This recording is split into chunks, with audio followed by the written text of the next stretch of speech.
Well, 10 years ago, Malala made her speech at the UN. She is the UN peace messenger.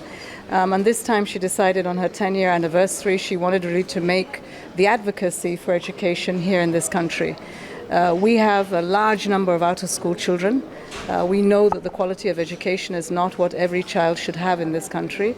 And the advocacy to an administration that is coming in that believes in education is an important timing. So her voice, her inspiration, not just to government, but to the rest of society, to governors that we met yesterday, is extremely important as this administration begins its journey of the next 4 years. Thank you.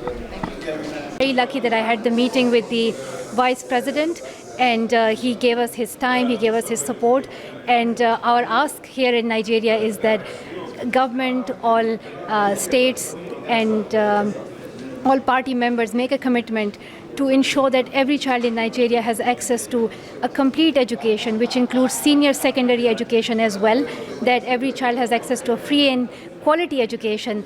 And the second ask is to ensure that we make the full financial commitment to ensure that no child is left behind in this country. What do you want other countries to learn about the education of the girl child in Nigeria? Sorry, what? What do you want other countries to learn about the education of the girl child in Nigeria?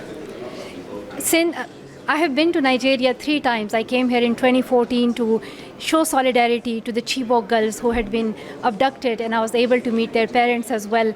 And I came here again in 2017 and I saw more of the work that activists are doing, and I met girls